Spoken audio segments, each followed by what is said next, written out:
Hello everybody, I'm Lokya Shakti. Now let us revise Essay 220 Quality Control for an Audit of Financial Statements. Let us look into the scope of this standard. This standard deals with the specific responsibilities of the auditor regarding the quality control procedures for an audit of financial statement. So this standard is all about quality controls. However, we have standards for quality control separately. So what is the reason for giving the specific Essay 220? Let us look into the objectives of the two standards in order to understand them. As per the objective of SQC 1, the audit firm has an obligation to establish and maintain a system of quality control in the firm so as to provide it with reasonable assurance that the firm and its personnel comply with the professional standards and requirements of law and regulation. Plus, the reports issued by the firm are appropriate in its circumstances. The objective of Essay 220 is the auditor has a responsibility to implement quality control procedures at engagement level.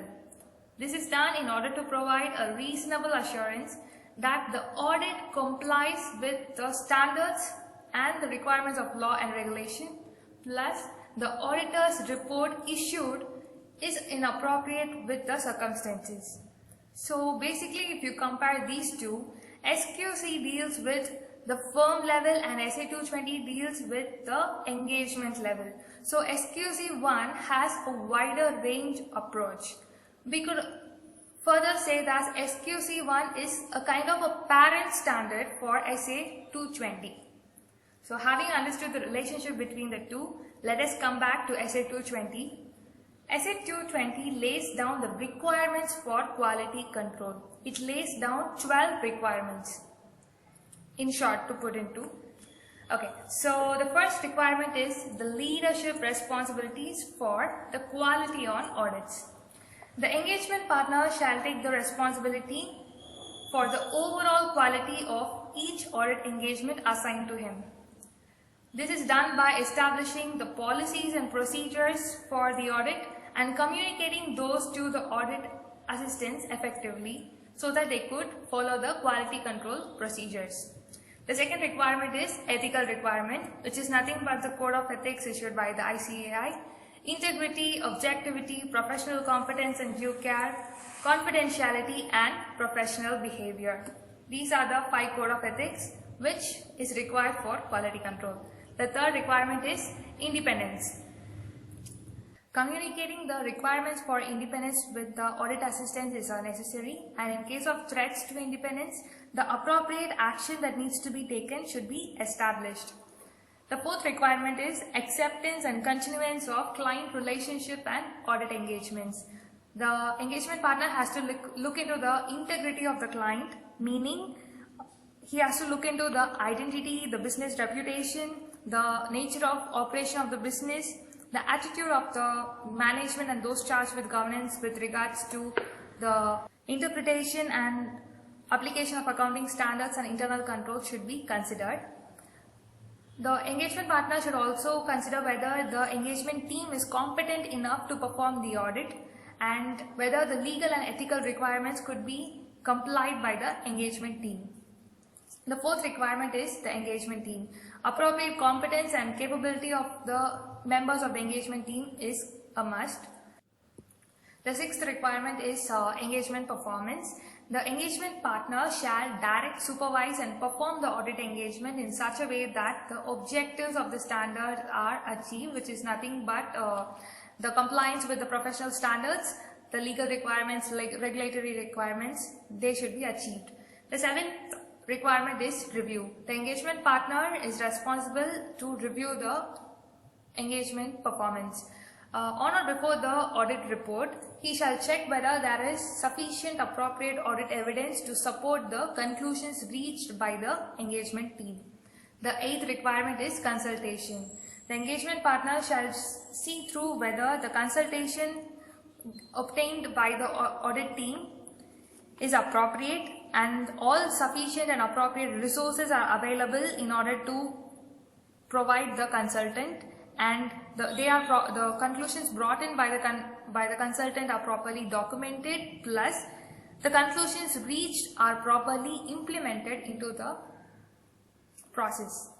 The ninth requirement is engagement quality control review.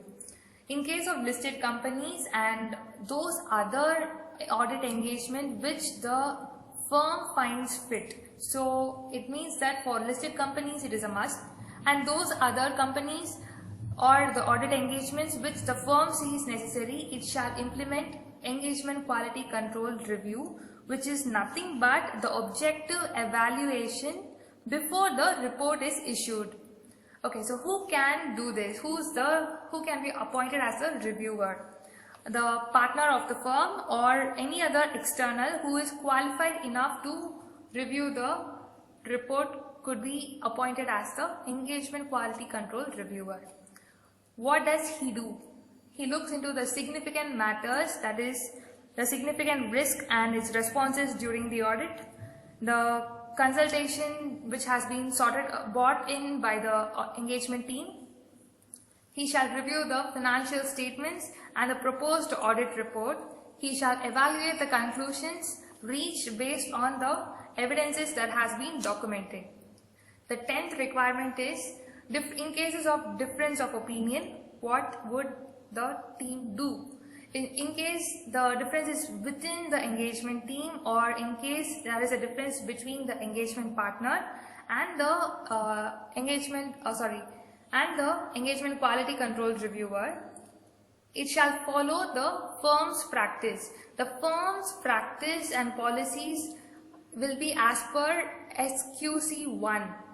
We have seen it before, it is in the firm level. So by that standard, the firm would have established its policies and procedures in order to sort out differences. So according to those practices, the differences would be sorted out and will be properly documented. The 11th requirement is monitoring. The relevance, adequacy and effective operation of the quality control procedures should be reviewed on a regular basis. And the final requirement is documentation. All the issues that have been identified and the way it has been resolved has to be documented. The conclusions reached along with the supporting evidences should be documented. And unless the law requires, the audit file is to be completed and filed up within 60 days after the date of the audit report. So these are the requirements for quality control issued by SA 220. I have lined up these requirements like LI, CPT, RCE, DMD for easy memorizing it. So you could just look into this. This is the expansion for this, and this is a short form for that. So by this, we come to the conclusion of quality control for an audit of financial statement. I hope it was useful. Thank you for listening.